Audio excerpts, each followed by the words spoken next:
Hey, Keith McGowan, the Outboard Dad here to help you have a better boating experience. Today we're going to continue on. We're going to get our reed plates off and our intake manifold, take our starter motor off, and then we're going to be able to take a look at what our crank looks like. So let's get into it. Please like, subscribe, send me any comments that you have, and let's start tearing this down. We're going to get our fuel pump off, our oil pump off, and we're going to strip this down completely and get a better look at the internal workings of this motor. So let's check it out. So I'm thinking first we're going to start with our reed plates here. We do have a lot of bleed lines on here that go in and out, so we want to make sure we identify where they are. I might even take a picture. Sometimes finding these in the videos is a little even tough for me with all the videos I've been making. So I'll probably take a snapshot of this just so I know how this is routed when I put it back together.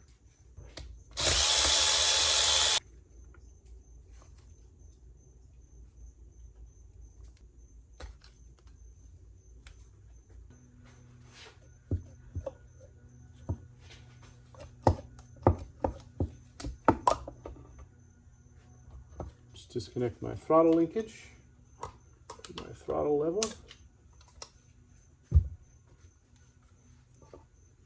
Now we can take a close look at these reeds. And I don't see any issues with them. Now I can get a feeler gauge in here and I can see if there's any gaps. Looks like this one has a little gap. We could open them up and make sure there's no cracks in any of them as well. Or we can look down inside here with a flashlight and see if there's any cracks. But I'm not seeing anything significant. This is my middle cylinders. Here's my top. Again, I don't see anything crazy significant. We could replace them, but we'll get into them a little deeper. Put this aside. Now we can get into looking a little closer. We can see all our connecting rods through here. If we look down deep inside, let's get my flashlight for you. And we can see inside here and see more of what is going on, but let's just pull this off. And we'll really know a little more about what happened inside this motor. So before we begin to pull our crankcase and split it apart, which I'm realizing now we're probably going to have to take our flywheel off anyway, so I can kind of rotate back and forth here and feel and look at my rods inside here to see if any of them look loose, but I'll be able to do it again. So first we're going to take our fuel and oil pumps off, that whole assembly, and our linkage here we'll disconnect. Then we'll go ahead and take our flywheel off and we'll get this, see what this looks like inside.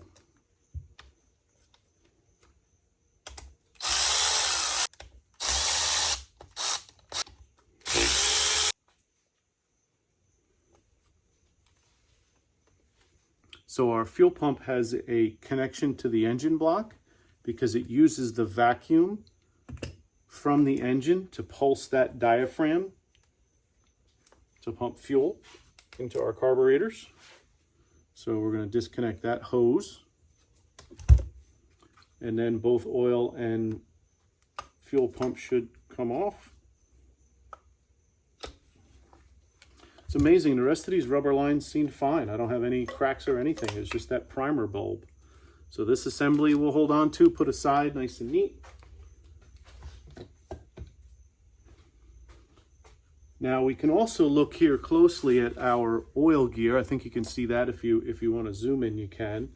And I can go ahead and turn my flywheel over and see that it does turn. The other thing I can do as a quick test is I can put my screwdriver in it, put a little pressure on it to see if it still turns, and it does. Not a lot of pressure, just enough to see if that gear is skipping it all inside internally there.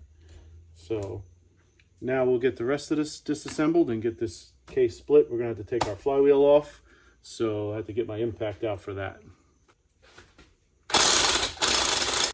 So now we're gonna need a puller to get that flywheel off. So if you remember, when we rigged this outboard onto the stand, we use this steering wheel puller with an eye bolt in it. So just go ahead and take our eye bolt out. We're going to use the same 3 bolts because they're the right threads to go into the flywheel. And then we're going to thread this into there, and that's going to push against our crankshaft. And what I like to do is tighten this up. We get it pretty tight, and then I'll tap on the back of it. You'll see this is a little mushroom from me hitting on it. Sometimes they can be stubborn. So again, I want to make sure I run these bolts in until they stop. I don't want to over tighten them, but I also don't want them in just 2 or 3 threads. And once we get these bolts tight, then we'll tighten up our center one. There is a pinpoint on that goes into the center of our crankshaft. And then we'll give it a little wrap when we get it nice and tight, and the flywheel should pop, theoretically. Things don't always go the way we planned them, do they? So now we're against our flywheel nice and tight. Since I buggered this up so badly over the years, I just kind of tightened it up with a pair of channel locks now, holding my flywheel so I can get a good grip on it. Okay, should pull off now, nice and loose. So we'll go ahead and take this off. It's that impact that breaks it loose once you get it nice and tight on there. So this is a tapered shaft that this flywheel goes on. Some of them have a key in them. Most of the Mercuries don't have keys. They just only go on one way on a spline that is still tapered. So let's take a look. Magnet's holding it now, right? So this has a spline on it. You can see inside there, and has the spline and the tapered part of this. So looks nice and clean. We like to see that. I don't see anything cooked or melted here, so I'm going to assume charging system was working as well. And we'll get the rest of this off. We'll get the plate off the top and bottom, get the starter motor off of here, and then we'll get this case split apart.